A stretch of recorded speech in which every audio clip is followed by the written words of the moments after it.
Bismillahirrahmanirrahim. Alhamdulillahi alamin. Wassalatu wassalamu ala al-mab'uts rahmatan lil alamin. Nabiyyina Muhammadin wa ala alihi wa sahbihi wa man tabi'ahum bi ihsanin ila yaumiddin. Amma ba'd.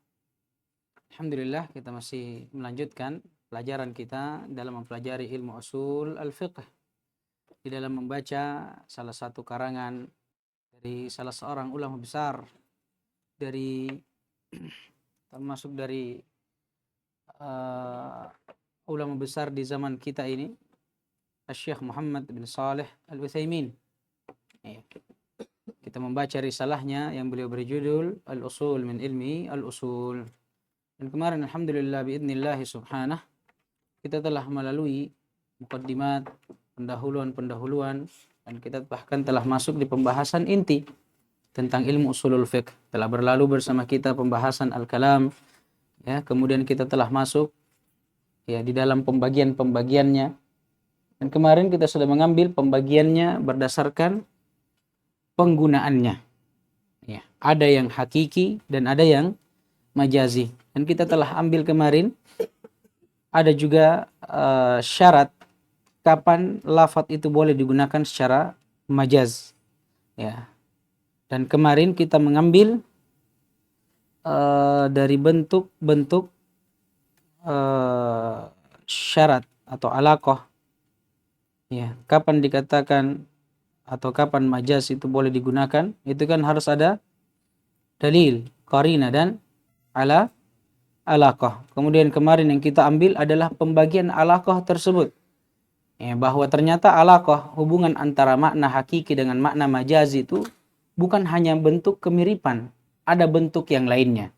Dan nanti berangkat dari pembagian ini membedakan bentuk apanya? Bentuk pengalihan makna itu sendiri dari hakikat ke majaz. Ada yang bentuknya isti'arah dan ada bentuk yang lainnya.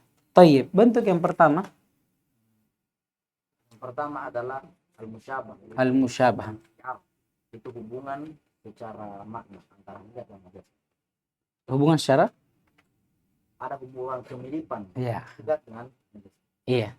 Jadi yang pertama itu ada alaqah yang bentuknya musyabahah, dan ini asalnya. Ini kan? Jadi lafadz itu terkadang dia dibawa dari makna hakikinya secara hakikat kepada makna majazinya. Ya, selain dengan dalil yang menunjukkan akan hal itu, ada qarinah. Ya, tapi terkadang qarinah itu berupa kemiripan antara makna hakiki dan makna majazi, dan ini asalnya. Kalau dia qarinahnya bentuknya kemiripan, maka bentuk tajawuznya, bentuk pengalihan maknanya dari hakikat kepada majaz namanya apa? Isti'arah. Ini yang pertama. Yang kedua?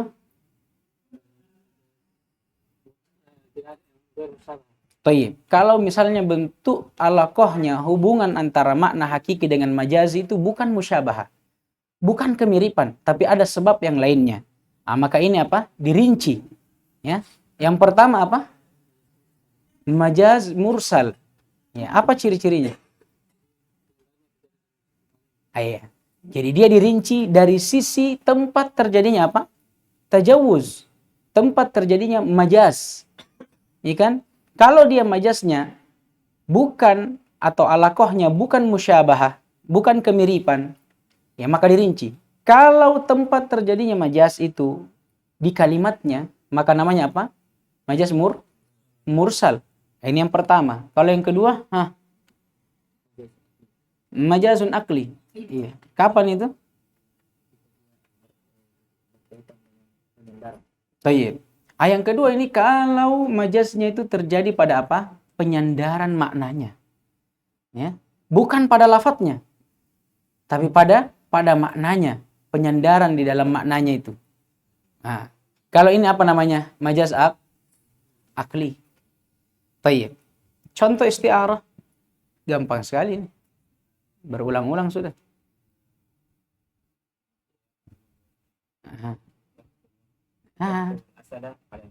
Tayyib. Yakhtubu al-asadu alal mimbar. Tayyib. Atau bisa kita katakan ra'aitu asadan yakhtubu alal mimbar. Sama. Tayyib, sekarang kita lihat ini. Ra'aitu asadan yakhtubu alal mimbar. Katanya beliau ini contoh dari isti'arah. Ya kan? Pertama, asada ini di sini diterjemahkan apa? Hakikatnya atau majasnya? Majasnya. Apa berarti maknanya? Laki-laki yang pemberani. Rajulun syuja. Bukan makna hakikinya. Karena kalau makna hakikinya rusak maknanya. Makna hakikinya apa? Hewan buas. Masa terjemahannya? Saya melihat hewan buas berkhutbah di atas mimbar. Berarti bukan hakikat yang diinginkan. Tapi majaznya. Rajulun syuja. Saya melihat laki-laki yang pemberani berkhutbah di atas mimbar. Taib, sekarang. Apa yang membolehkan kita membawa makna asad dari hakikatnya kepada majazinya? Pertama kata beliau apa? Korina. Adanya dalil. Apa dalilnya itu? Lafat yakhtubu alal mimbar. Ya, berkhutbah di atas mimbar. Dalil ini menunjukkan bahwa asad yang dilihat tadi berkhutbah di atas mimbar ini bukan asad yang hakiki, tapi dia majazi. Nah, sekarang alakohnya apa? Ya, alakohnya apa hubungan antara asad dengan rajulun syuja? Kan tadi dalilnya sudah ada. Terpenuhi syarat pertama. Syarat kedua apa? Alakoh atau irtibat. Apa irtibatnya? Tayyib. Alakohnya hubungannya apa? Musyabah. Kemiripan. Dari sisi mana? Dari sisi keberanian. Kan? Tayyib. Nah, ini kalau isti'arah. Nah, kalau majaz mursal, bagaimana bentuknya? Contohnya. Tayyib. Ra'ainal matar. Sekarang, majaz mursal tadi apa? Majaz yang alakohnya, keterikatannya, bukan kemiripan, tapi ada sebab yang lain. Kemudian yang kedua apa? Dia terjadi pada lafaz, pada kalimatnya. Contoh ra'ainal matar. Kami, apa kemarin terjemahnya? Bukan mengembala, apa kemarin? Bertani. Ra'ainal matar. Kami bertani hujan. Sekarang, perhatikan kalimat matar. Kalau kita terjemahkan di atas hakikatnya, bermakna hujan, apakah cocok maknanya? Tidak. Mana ada hujan yang ditani? Tidak ada. Berarti ada yang diinginkan selain makna hakikatnya. Apa itu? Majazinya. Ya. Apa yang diinginkan dengan matar di sini? Kata beliau kemarin apa? Usyub. Rumput. Baru sesuai maknanya. Ra'ainal matar, yang diinginkan dengannya apa? Kami bertani rumput. Cocok tidak maknanya? Cocok. Sekarang, apa dalilnya? Sampingnya. Dalil kalau yang diinginkan ini rumput. Apa? Mana lafaz yang menunjukkan atas yang dibolehkan dia ini ada rumput, yang diinginkan dengannya lafaz rumput? Majaznya. Sampingnya. Ra'aina. Kata ra'aina. Kata bertani di sini.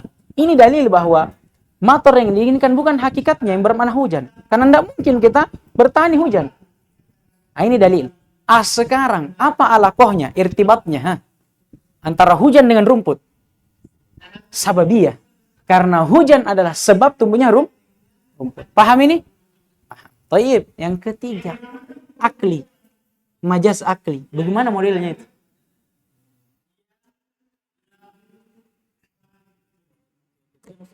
Contohnya nasan.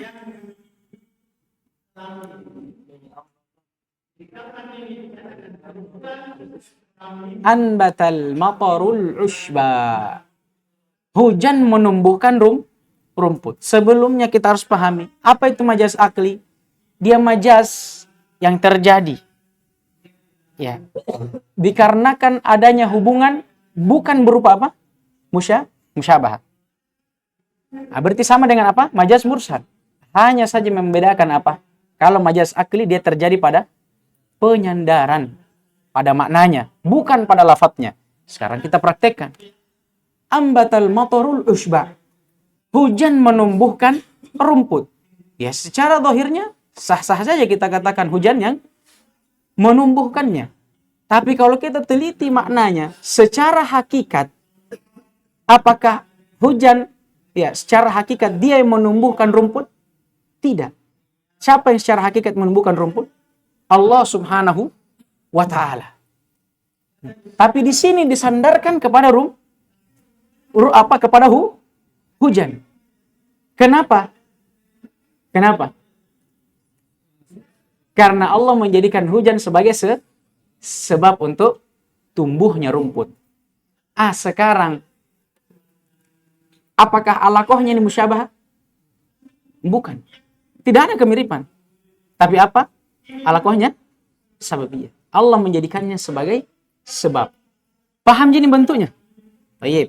Dan kemarin kita sudah contohkan contoh yang lain ya. Banal amiru al-qasra. Ya, seorang amir, ya, pemimpin atau raja itu membangun suatu istana. Ya, secara zahirnya kita pahami sah-sah saja seorang raja itu membangun suatu istana. Tapi kalau kita lihat secara hakikatnya, apakah raja itu yang membangunnya, menyusun batunya, memberikan semen dan sebagainya? Bukan kan? Tapi siapa? Pekerjanya. Ya kan? Ajudannya. Tapi kenapa disandarkan kepada raja? Karena raja yang memerintahkannya. Mafhum ini? Baik. Kemudian faedah terakhir kemarin, ya, beliau menyebutkan bahwa majaz mursal itu ternyata ada bentuk yang lainnya. Paham ini? Apa itu? Antum. Baik. Terkadang majaz mursal itu bentuknya apa? Ziyadah, tambahan, atau hadf, penghapusan. Contoh kalau dia tambahan, Ramadan. Laisa kamitslihi syai'. Yang mana tambahan di sini? Kaf. Kenapa kita katakan tambahan? Karena kalau kita terjemahkan di atas asalnya, di atas hakikatnya, fatal maknanya. Sekarang, misal apa maknanya? Serupa. Kaf, maknanya juga apa? Serupa. Kalau kita terjemahkan kaf ini di atas hakikatnya, bagaimana makna ayat? Laisa ka mithlihi syai'. Tidak ada yang serupa dengan apapun yang serupa dengan Allah. Paham ini? Berarti di dalamnya apa? Terdapat penetapan bahwa ada yang serupa dengan Allah. Paham tidak ini maknanya? Tidak ada yang serupa. Ini kaf. Mithli, yang serupa dengan Allah. Jadi tidak ada yang serupa dengan sesuatu yang serupa dengan Allah. Berarti apa? Ada yang serupa dengan Allah. Tapi yang serupa dengan Allah ini tidak ada yang sama dengannya. Paham gini maknanya? Kalau di atas hakikatnya. Tapi karena rusak maknanya, kaf ini tidak diterjemahkan di atas hakikatnya. Ada yang diinginkan di dalamnya. Ya. Berarti makna majaznya. Dia sebagai apa di sini? Zaidah, tambahan. Ya.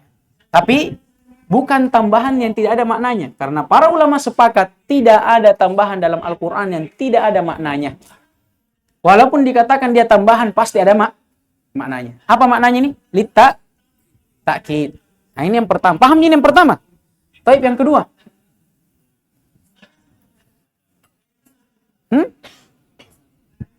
Hapusan contohnya.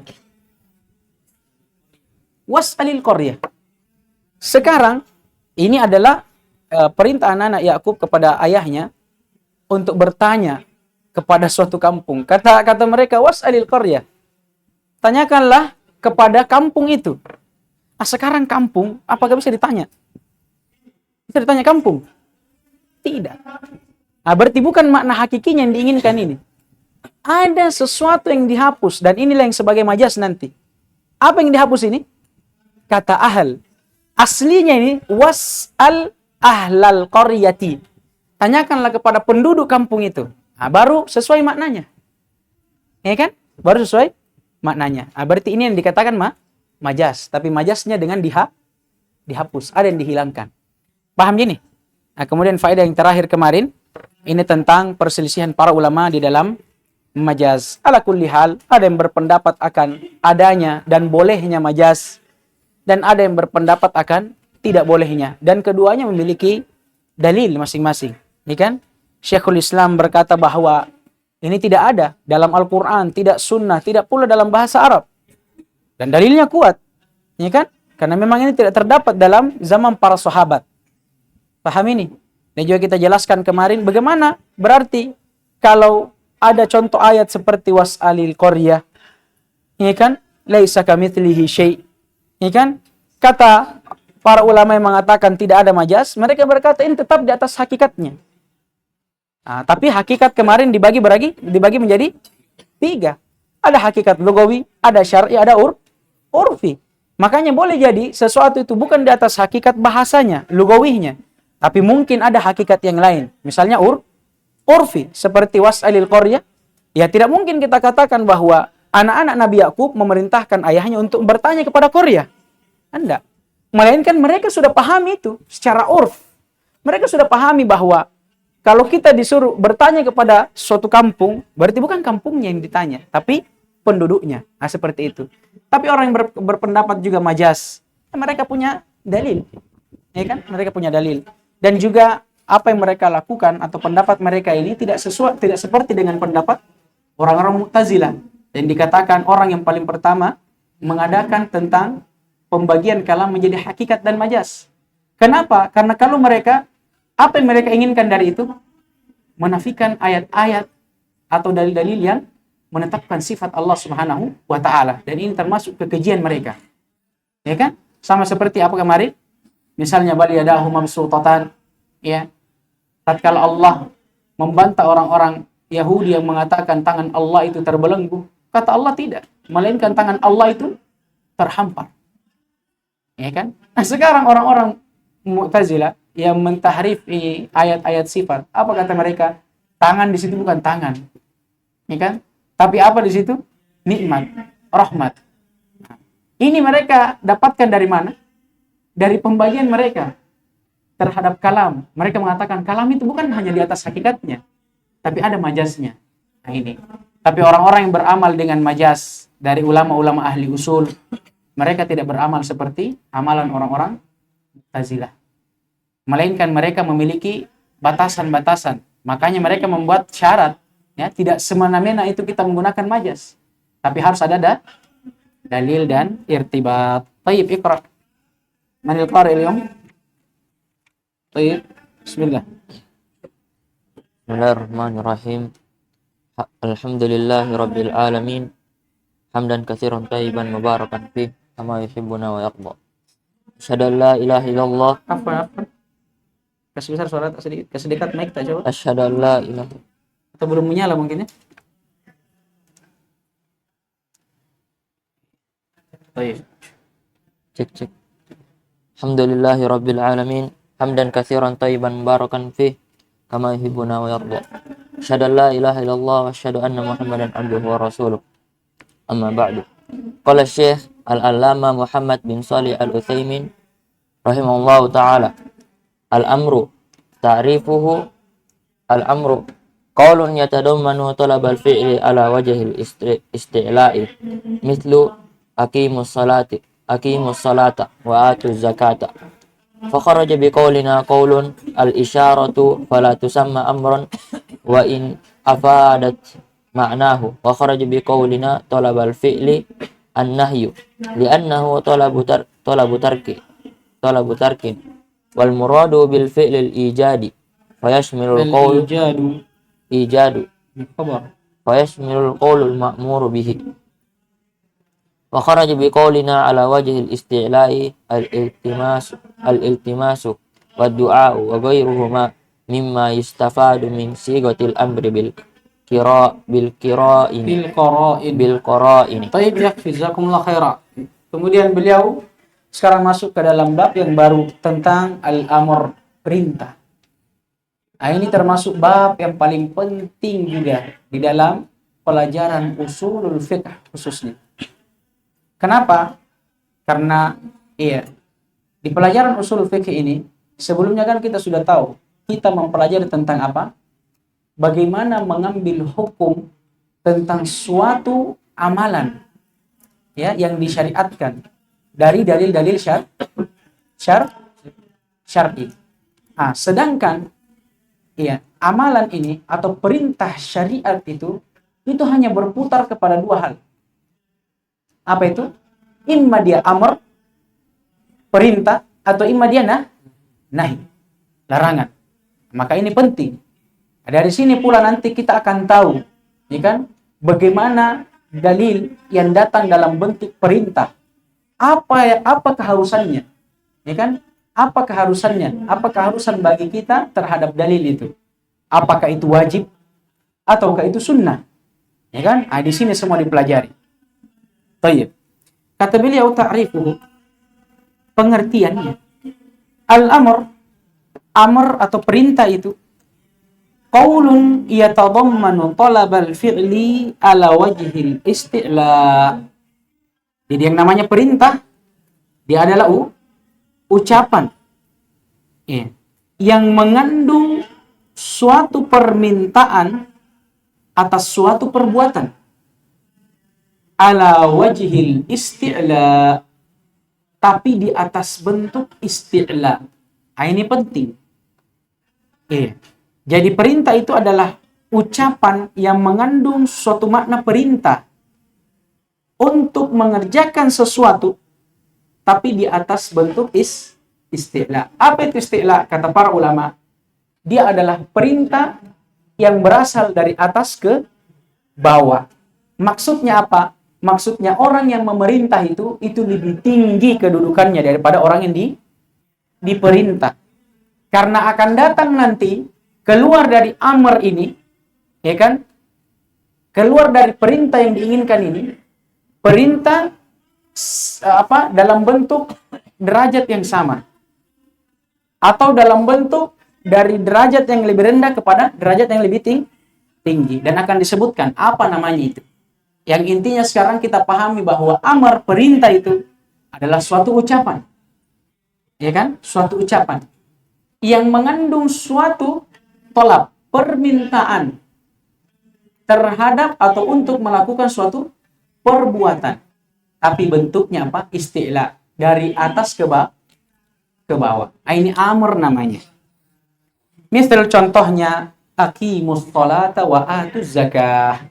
Firman Allah Subhanahu wa taala ini syarat kepada firman Allah Subhanahu wa taala, dan dirikanlah kalian salat dan tunaikanlah zakat. Nah, sekarang kita lihat, apakah ini ucapan? Ini firman Allah Subhanahu wa taala, kalamullah. Apakah di dalamnya terdapat permintaan? Iya, ada fi'il amr. Ya kan? Sekarang bentuknya ini, apakah dia dari atas ke bawah atau bawah ke atas? Dari atas ke bawah. Nah, ini bentuknya amr. Karena akan datang kalau perintah dari bawah ke atas bukan amr namanya. Ada nama lainnya. Tayyib. Kemudian kata beliau fa kharaja bi qaulina qaulun al-isyarah. Keluar dari ucapan kami, ya, bahwa suatu perintah itu harus berbentuk ucapan, keluar darinya isyarat. Keluar darinya isyarat. Fala yusamma amran wa in afadat makna. Maka isyarat ini walaupun dia mengandung makna perintah, maka tidak dikatakan amar, tidak dikatakan sebagai suatu perintah. Kenapa? Karena perintah harus qaulun, harus ucapan. Ya, wa illa, masalah ini diperselisihkan oleh para ulama. Ada yang berpendapat bahwa isyarat itu juga termasuk perintah. Bahkan ada yang memasukkan kitabah, tulisan itu juga perintah. Ya kan? Dengan dalil apa? Pernah Nabi SAW salat duduk. Ya kan? Mengimami para sahabat dalam keadaan sahabat seluruhnya salat berdiri. Jadi Nabi duduk sebagai imam, sahabat yang sebagai makmum berdiri. Kemudian Nabi isyaratkan untuk mereka duduk, dan mereka pun duduk. Sekarang isyarat ini ya dipahami oleh sahabat sehingga mereka pun melakukannya. Kata para ulama, selama isyarat itu mengandung makna perintah, sebagian ulama ya, maka itu juga perintah. Bahkan ada yang mengatakan bahwa kitabah, tulisan juga itu adalah perintah. Sebagaimana Nabi SAW tatkala mengirim surat risalah kepada para raja itu kan isinya apa? Perintah untuk beriman kepada Allah dan Rasulnya. Tapi ini faedah saja. Wa illa Syekh Ibnu Utsaimin sendiri berpendapat bahwa perintah itu harus ucapan. Paham ini? Baik. Ini kalau pengertian tentang perintah, dia harus qaul. Ya, adapun Kata beliau, wa kharaja biqaulina talabal fi'li, keluar dari ucapan kami bahwa perintah itu harus mengandung permintaan untuk melakukan sesuatu, keluar darinya apa? An-nahi, larangan. Ya kan? Maka larangan itu tidak masuk perintah. Kenapa? Li'annahu talabu tarkin. Walaupun dari satu sisi, ya, larangan dan perintah itu sama bentuknya, dari sisi sama-sama diminta, ada tolak di dalamnya. Hanya saja kalau nahi, larangan, permintaannya apa? Permintaan untuk ditinggalkan. Beda kalau amar, perintah, dia permintaan untuk dilakukan. Tolabul fi'li. Sebagaimana yang kita sudah bagi pertama kali kan? Tolab itu ada berapa? Ada 2. Ada tolabul fi'li, ada tolabul at-tarki. Tolabul fi'li apa namanya? Tolabul fi'li, amar dulu. Kan amar. Nah, kalau tolabul tarki apa namanya? Nahi. Nah, nanti baru masing-masing ini dibagi. Ya kan? Itu sudah berlalu. Kalau tolabul fi'linya ala wajhil isti'la, berarti wajib. Ala wajhil ilzam berarti dia wajib. Kalau ghairul ilzam berarti sunnah, dan begitu seterusnya. Ya, intinya itu nahi dengan amr asalnya memang sama-sama tolab. Tapi kalau amr tolabul fi'li, kalau nahi tolabu at-tarki. Itulah kenapa kata beliau nahi ini keluar dari amr. Li'annahu tolabu tarkin. Karena walaupun dia juga diminta, dituntut, tapi berbeda dengan amr. Ya, karena amr diminta untuk melakukannya, kalau nahi diminta untuk ditinggalkan. Wal muradu bil fi'li, ini faedah. Perlu kita ketahui apa yang diinginkan dengan al-fi'li ini. Ya, perbuatan yang dimintai atau perbuatan yang dituntut. Al-ijab. Yang diinginkan dengannya apa? Mengadakan perbuatan tersebut. Kenapa beliau katakan ini? Fayashmalul qaulal ma'muri bihi. Ini untuk mencakup perintah yang diucapkan. Maksudnya, jangan sampai kita pahami bahwa perintah itu hanya terbatas kepada sesuatu yang bisa dilakukan dengan anggota tubuh saja. Karena beliau katakan, perintah itu adalah tolabul fi'li. Permintaan untuk mengerjakan sesuatu. Jangan sampai dari lafaz ini kita pahami bahwa perintah itu hanya apa yang bisa dilakukan dengan anggota tubuh. Tidak. Tapi mencakup juga apa? Ucapan. Seperti perintah untuk bersyahadat misalnya. Ini juga perintah namanya. Jadi perintah itu bukan hanya perintah sholat. Ya kan? Bukan hanya perintah untuk melakukan sesuatu dengan anggota tubuh. Tapi perintah juga termasuk apa? Untuk melakukan dengan lisan. Seperti contoh apa? Perintah bersyahadat. Ini juga termasuk dalam perintah. Ini kata beliau. Jangan sampai kita keluarkan, ya kan? Perintah yang bentuknya ucapan ini, kita keluarkan dari apa? Amr. Tidak. Masuk juga dalam amr. Tayyib wa kharaja biqaulina, dan keluar dari ucapan kami ala wajhil isti'la, bahwa perintah itu harus bersumber dari atas ke bawah. Keluar darinya apa? Al-iltimas wad du'a. Keluar darinya iltimas dan doa. Apa ini iltimas? Kata para ulama, bentuk permintaan dari derajat yang sama. Paham ini? Paham Ji? Tayyib. Ini seperti apa? Permintaan seorang hamba kepada hamba yang lainnya. Sesama manusia. Ini iltimas namanya. Kalau perintah tadi apa? Dari yang lebih atas ke yang lebih rendah. Seperti apa? Perintah Allah kepada hambanya, makhluknya. Nah, kalau iltimas ini sama derajatnya. Seperti perintah makhluk kepada makhluk. Atau hamba sesama hamba. Yang kedua, keluar dari amr juga ad-du'a, doa. Kenapa? Karena doa ini kata para ulama, perintah dari bawah ke atas. Nah, ini sama seperti apa? Permintaan seorang hamba kepada Allah. Apakah ini dikatakan amr, perintah seorang hamba memerintah Allah? La. Tidak boleh dikatakan seperti itu. Tapi ini dikatakan apa? Doa. Paham gini? Tayyib.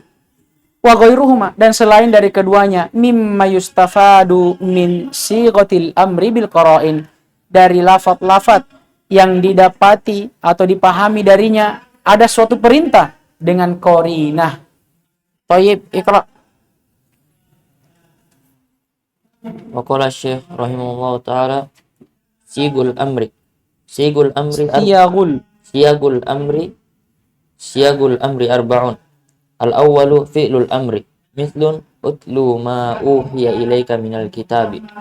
Asani ismu fi'lil amri. Mithlun hayya 'alas salati. As-salits al-masdarun naibi an fi'lil amri. An-naibu. Dia apa ini? Sifat dari al-masdaru. Al-masdarun naibu an fi'lil amri. Mithlun fa idza laqitumul ladzina kafaru fadarbar riqabi. Ar-rabi al-mudhari'u al-makrunu bilamil amri. Mithlun litu'minu billahi wa rasulihi. Faqad yustafadu talabul fi'li min ghairi sigatil amri. Mithlun ay yusafa bi annahu fardun aw wajibun aw mandubun aw ta'atun aw yumdahu fa'iluhu aw yudammu tarikuhu aw yurattabu ala fi'lihi wajibun ala fi'lihi thawabun aw ala tarkihi iqabun. Baik, jazakumullah khair. Allah yabarak fikum. Kemudian beliau berpindah setelah kita mengetahui apa itu amr, apa definisinya dan apa yang keluar darinya, dikecualikan darinya. Sekarang beliau masuk ke dalam sigoh-sigohnya, bentuk-bentuknya. Kapan dalil dikatakan itu amr, ada perintah di dalamnya. Kata beliau siyagul amri arba. Bentuk-bentuk perintah itu ada 4. Yang pertama fi'lul amr. Fi'il amr itu sendiri. Dan ini asalnya. Contohnya apa? Utlu ma uhiya ilaika minal kitab.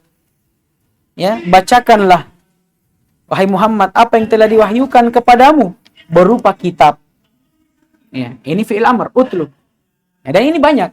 Sama seperti firman Allah yang telah berlalu tadi, wa aqimus salata wa atuz zakata. Ya kan? Wa aqimis salata. Kemudian juga istaghfiru rabbakum dan fi'il amr yang lainnya. Nah, ini asal dari bentuk perintah. Kemudian yang kedua ismu fi'lil amr. Ya, bentuk kedua isim fi'il amr. Dia bukan fi'il amr, tapi dia isim. Hanya saja maknanya bermakna fi'il amr. Contohnya seperti apa? Hayya 'alas shalah. Hayya, kata hayya di sini. Nah, ini isim. Tapi dia memiliki makna apa? Fi'il amr, makna perintah.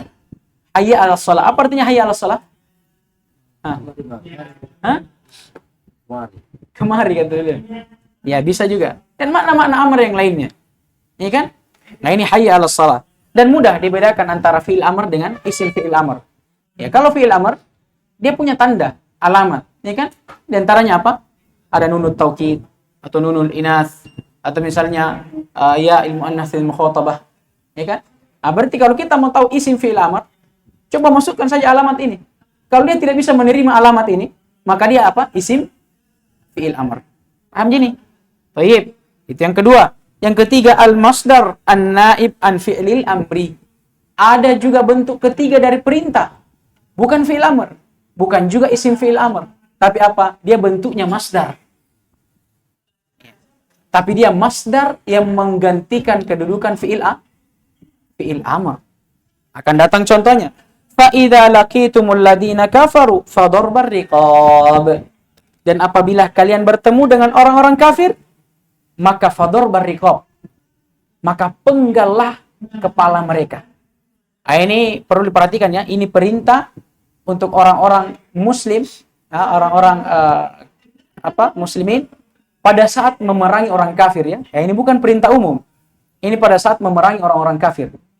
Ya, kafir harbi namanya. Orang-orang kafir yang memang diperangi.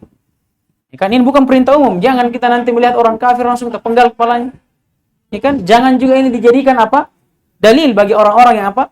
Bom bunuh diri dan sebagainya. Nah, ini bukan dalil umum ya. Ini khusus pada peperangan. Ya, kata Allah Subhanahu wa taala, kalau kalian wahai orang-orang muslimin bertemu dengan orang-orang kafir, maka darbar riqab, penggallah kepalanya. Syahidnya darbar riqab. Ad-darba di sini apa? Fi'il? La. Isim fi'il amr? Bukan. Apa dia? Masdar. Daraba yadribu darban. Tapi sekarang Apa makna dari masdar ini? Maknanya fi'il amr. Jadi apa asalnya? Fa idza laqitumul ladzina kafaru fadribu ar-riqab. Kalau kalian, wahai orang-orang muslimin, bertemu dengan orang-orang kafir dalam peperangan, maka apa? Penggallah leher-leher mereka. Ini maksudnya. Ini salah satu bentuk dari bentuk-bentuk fi'il atau dalam bentuk-bentuk amr. Baik. Kemudian selanjutnya bentuk yang keempat, al-mudhari' al-makrun bilamil amr. Salah satu bentuk amr juga itu fi'il mudhari', tapi yang bergandengan dengan lamul amr. Lamul amr ini apa harokatnya? Ya, kalau dia di tengah, dia disukun. Ya kan? Kalau dia di awal, di kasr. Ya kan? Hilangkan dengan lamut taukid. Ya kan? Karena lamut taukid juga terkadang dia bersambung dengan fi'il mudhari', tapi dia di fathah. Ini dibedakan ya. Nah, kemudian juga dibedakan dengan lamut ta'lil. Lamut ta'lil itu di kasr itu. Dan bisa juga dia masuk ke dalam fi'il mudhari'. Kalau dia bedanya dengan lamut taukid dari harokatnya jelas.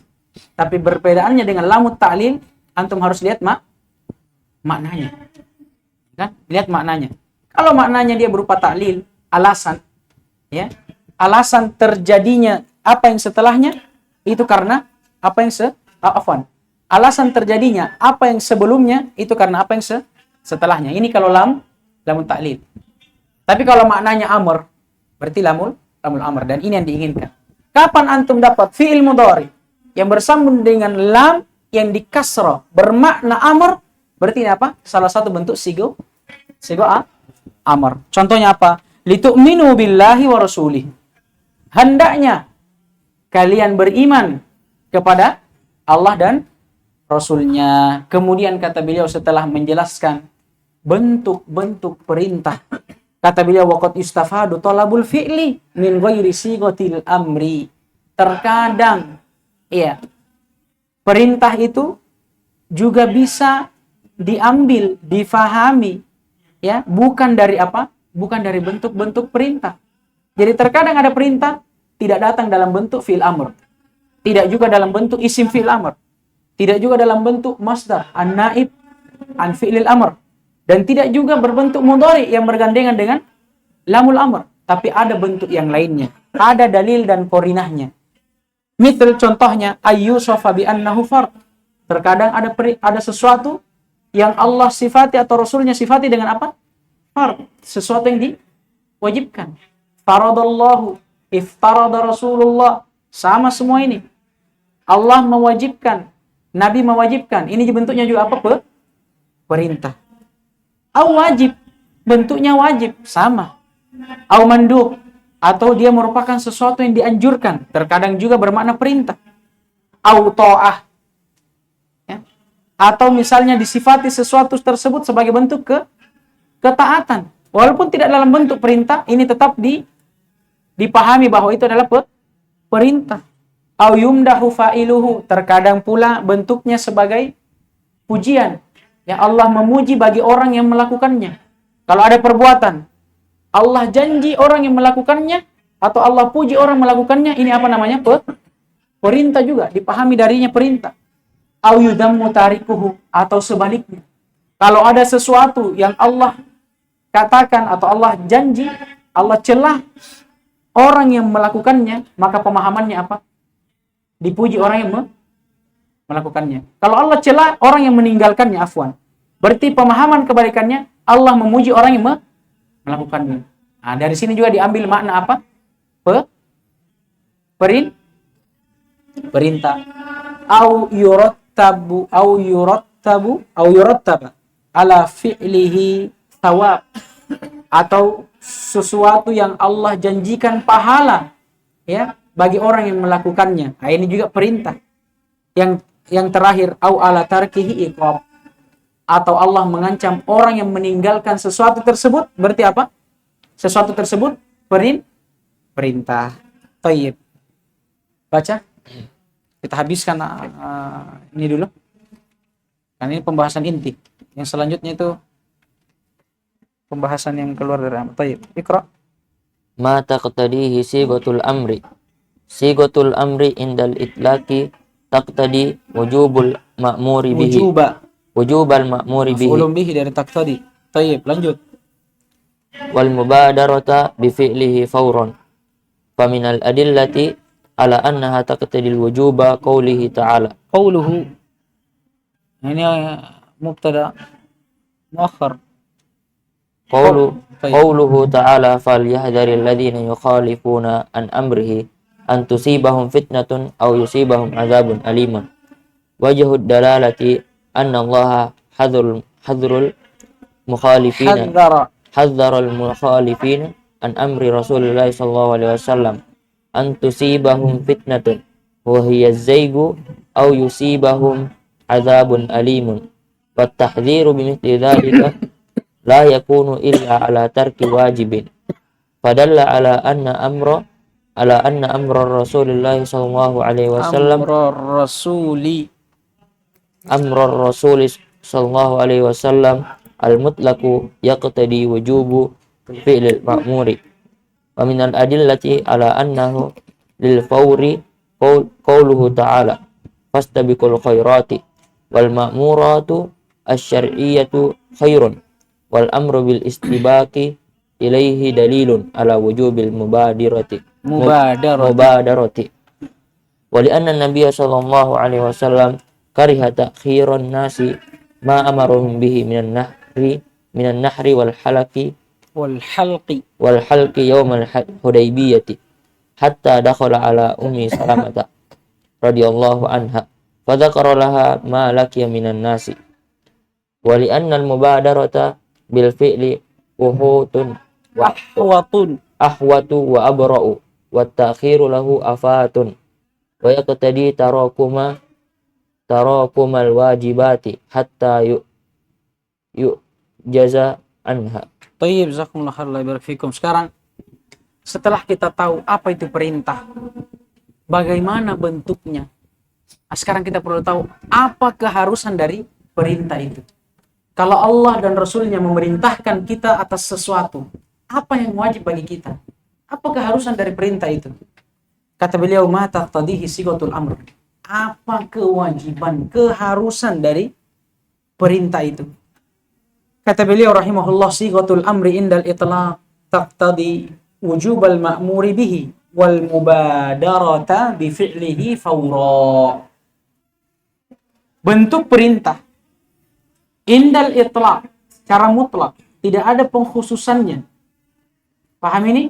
Kalau datang perintah secara mutlak dari Allah ataupun Rasulnya, maka apa keharusannya? Wujubal ma'muri bihi, wajibnya apa yang diperintahkan tersebut. Ini yang pertama, karena ada dua keharusannya. Apa yang kedua? Wal mubadarata bi fi'lihi fawra, dan bersegera untuk melakukannya. Nah ini berarti perintah ada dua keharusannya. Yang pertama apa? Wajib untuk dilaksanakan. Yang kedua apa? Harus bersegera di dalam melakukannya. Berarti ada dua masalah di sini. Masalah pertama atau keharusan dari perintah pertama, hukumnya wajib. Dan yang kedua, masalah yang kedua, harus bersegera di dalam melakukannya. Baik. Dan masalah ini diperselisihkan oleh para ulama. Untuk yang pertama, apa hukum dari perintah itu? Sebagian ulama mengatakan bahwa dia sunnah. Dia sunnah. Tapi sebahagian yang lainnya ada yang mengatakan dia wajib. Dan ini yang rajih, yang lebih kuatnya. Ya kan? Ini yang rajih dan lebih kuatnya. Ya. Dan ini juga zahir kalam dari Ibnu Utsaimin rahimahullah. Kan zahirnya beliau berpendapat dengan pendapat wajibnya. Kenapa? Karena beliau sebutkan dalilnya. Ya kan? Faminal adillati ala annaha taqtadi al-wujub. Adapun dalil yang menunjukkan bahwa perintah itu wajib. Kata beliau qauluhu ta'ala, firman Allah Subhanahu wa ta'ala, "Falyahdharil ladzina yukhalifuna an amrih an tusibahum fitnah au yusibahum adzabun alim. Kata Allah Subhanahu wa taala, maka hendaknya orang-orang yang menyelisihi perintahnya, yakni perintah Rasulullah sallallahu alaihi wasallam, berhati-hati. Antusibahum fitnah, karena akan ditimpa atas mereka suatu fitnah dan akan ditimpakan kepada mereka adab yang sangat pedih. Dari mana sisi pendalilannya bahwa perintah itu wajib dari ayat ini? Kata beliau, wajhud dalalah, sisi pendalilannya, annallaha hadzara al-mukhalifina an amri Rasulillah sallallahu alaihi wasallam. Allah dalam ayat ini, ya kan, mengancam orang-orang yang menyelisihi perintah Rasulullah sallallahu alaihi wasallam bahwa akan ditimpa kepada mereka fitnah. Apa itu fitnah? Wahiyaz zaik, kesesatan. Allah akan sesatkan mereka. Au yusibahum adzabun alim. Dan Allah ancam juga mereka selain dengan kesesatan, Allah ancam dengan apa? Adab yang pedih. Kenapa? Karena mereka menyelisih perintah Rasul sallallahu alaihi wasallam. Maka dipahami, kata beliau, wat tahdir bimithli dzalik. Dan perlu dipahami bahwa ancaman Allah yang semisal dalam ayat ini la yakunu illa ala tarki wajib. Tidaklah dia terjadi kecuali pada apa? Pada meninggalkan atau pada perkara meninggalkan kewajiban. Antum paham gini? Lihat ayat. Allah mengancam orang-orang yang menyelisihi perintah Rasul dengan apa? Dengan kesesatan dan adab yang pedih. Apa pemahaman kebalikannya? Berarti wajib untuk memenuhi perintah Rasul. Paham ini? Fadalla ala anna amra Rasuli sallallahu alaihi wasallam al-mutlaqa. Maka ayat ini menunjukkan bahwa perintah Rasul sallallahu alaihi wasallam yang mutlak, tidak dikhususkannya. Beda kalau ada dalil yang mengkhususkannya, nanti akan datang pembahasannya. Boleh dia jadi sunnah, boleh jadi hukum yang lainnya. Tapi kapan dia mutlak? Yaqtadi wujuba fi'lil ma'mur. Maka keharusannya adalah wajibnya untuk melakukan perintah tersebut. Ini masalah yang pertama. Yang kedua, keharusan dari perintah yang kedua apa? Al-mubadarah. Bersegera di dalam melakukannya. Dan ini juga diperselisihkan oleh para ulama. Ada yang mengatakan bahwa perintah itu tidak harus bersegera. Boleh diakhirkan. Boleh diakhirkan. Tapi yang rajihnya wallahu taala alam bahwasanya perintah itu harus bersegera di dalam melakukannya. Dalilnya apa? Sebagian ulama, dan ini juga zahir kalam muallif. Ya, zahirnya muallif juga memilih pendapat ini karena ini beliau nukil, ya, dan beliau bawakan dalilnya. Kata beliau, wa minal adillati ala annahu lil fawri, ay ala annal amr lil fawri qauluhu ta'ala fastabiqul khairat. Di antara dalil yang menunjukkan bahwa keharusan dari perintah itu wajib untuk bersegera di dalam melakukannya, firman Allah Subhanahu wa taala fastabiqul khairat. Maka berlomba-lombalah kalian di dalam melakukan kebaikan. Ayat ini bentuknya apa? Perintah, paham? Dan perintah apa? Apa tadi hukumnya? Wajib. Apa yang Allah perintahkan di dalam ayat ini? Untuk bersegera di dalam melakukan suatu kebaikan. Sisi pendalilannya kata beliau, wal ma'muratu syar'iyyatu khairun. Sekarang dari ayat ini, ya, kita pahami bahwa perintah itu wajib langsung dilaksanakan dengan segera. Kenapa? Karena perintah syar'iyyah yang Allah perintahkan dan nabinya perintahkan itu termasuk dari apa? Al-khairat, kebaikan. Ya kan? Nah, sedangkan Allah dalam ayat ini memerintahkan untuk apa? Bersegera dalam kebaikan. Berarti perintah dari Allah dan Rasulnya yang merupakan kebaikan, apakah wajib untuk dilaksanakan segera atau tidak? Wajib segera. Dengan dalil apa? Perintah ini. Wal amru bil istibaqi ilaiha dalilun ala wujubi al mubadarah. Dan dalil dan perintah untuk berlomba-lomba melakukan kebaikan tersebut dalam ayat ini dalilun, adalah tanda yang menunjukkan atas apa? Wajibnya al-mubadarah, bersegera di dalam melakukannya. Ini dalil ya. Dan di antara dalil juga ada banyak sebenarnya. Sebagaimana firman Allah Subhanahu wa taala, "Innallaha qad farada 'alaikumul hajja fahajju." Innallaha, sungguh Allah, qad farada 'alaikumul hajja, telah mewajibkan atas kalian untuk berhaji. Kemudian apa kata Allah? Fahajju, lakukanlah dengan segera. Paham ini? Ini di antara dalilnya. Kemudian juga beliau sebutkan ya dalil yang lain ya, atau sebab yang lain kenapa perintah itu harus segera untuk dilakukan. Kata beliau, wali anna nabiyya, ini dalil yang kedua, karena Nabi SAW kariha ta'khiran nasi ma amarahum bihi minan nahri wal halqi yaumal Hudaybiyah. Nabi SAW pernah dahulu ya,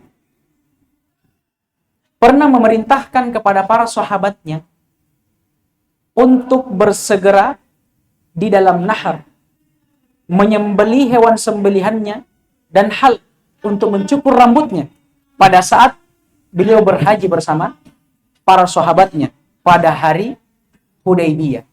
Jadi kisah ringkasnya ini, pada Yaumul Hudaybiyah, hari Hudaybiyah, ada perjanjian kan antara orang-orang musyrikin dan kaum muslimin. Iya. Kaum muslimin pada waktu itu dilarang untuk masuk ke Mekah. Tapi pada waktu itu Nabi dan para sahabatnya berhaji, bertepatan dengan Nabi SAW dan para sahabatnya berhaji. Singkat cerita, tatkala Nabi dan para sahabat sudah tiba di Mekah, mereka dilarang untuk masuk. Mereka dilarang untuk masuk sesuai dengan perjanjian, ya kan? Nah, oleh karena itu Nabi SAW akhirnya memerintahkan para sahabatnya, kalau begitu sembelih saja sesembelihan kita ini, karena kita sudah ihram, ya kan? Hanya saja kita dilarang masuk. Sembelih saja sekarang, ya kan? Kemudian cukurlah, sempurnakan hajinya kita, walaupun kita tidak sempat masuk ke Makkah. Hanya saja sahabat pada waktu itu apa? Mengakhirkan itu. Tidak langsung sahabat melakukannya. Maka apa kata Nabi? Kariha. Nabi membenci perlakuan sahabat pada waktu itu. Sampai apa kata beliau?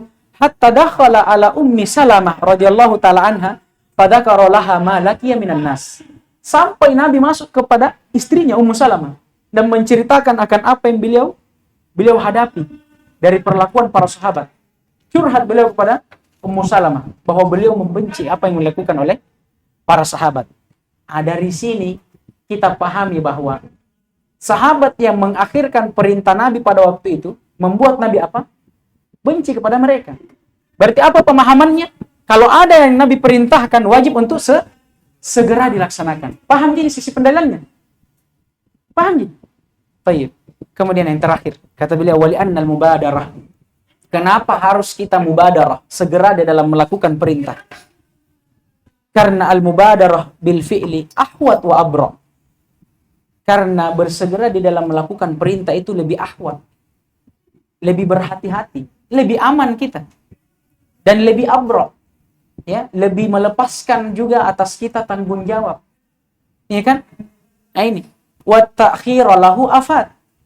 Dan kalau kita akhirkan juga banyak kekurangannya. Di antaranya apa? Wa yaqtadi tarakum al-wajibat hatta yu'jazu au yu'jaza anha. Karena kalau kita akhirkan banyak keburukannya, di antaranya apa? Tarakumul wajibat. Akan bertumpuk kewajiban-kewajiban yang lainnya. Sampai akhirnya apa? Yu'jazu anha. Akhirnya orang itu sendiri apa? Menyerah. Tidak mampu lagi untuk melakukan kewajiban yang diperintahkan atasnya. Nah, maka ini kenapa kita harus bersegera? Karena ini tadi. Ya, selain ada dalilnya, karena ada juga sebabnya. Kenapa? Karena itu lebih aman. Dan kalau diakhirkan lebih banyak kekurangannya. Di antaranya apa? Akan tertumpuk ke kewajiban. Sama ini orang yang tidak mampu berpuasa. Misalnya perempuan yang haid. pada bulan Ramadan. Seharusnya dia bisa qada puasanya pada apa? Pada bulan Syawal secara langsung. Iya. Tapi apa? Diakhirkan. Akhirkan Syawal lewat Idul Adha sampai akhirnya apa? Masuk Rajab. Ya. Atau masuk Sya'ban misalnya. 1 bulan sebelum Ramadan. Kemudian dia tunda lagi awal Sya'ban. Nanti pertengahan. Akhirnya sampai apa? Sampai akhirnya bertanya nih, apa hukumnya Ustaz kalau misalnya perempuan tidak mampu mengqada puasanya? Bukan tidak mampu. Ini karena apa? Diakhirkan. Asalnya dia mampu aja sebenarnya. Tapi dia selalu akhirkan sampai 1 bulan Ramadan. Iya kan? Itu belum lagi kalau dia haid lagi di bulan itu sampai masuk Ramadan. Hancur. Ya kan? Maka ini salah satu alasan kenapa perintah itu wajib langsung dilaksanakan. نكتفي بهذا القدر سبحانك اللهم وبحمدك أشهد أن لا إله إلا أنت أستغفرك وأتوب إليك فضل حفظكم الله أعذروني عن التأخر يا إخوة. Mohon maaf atas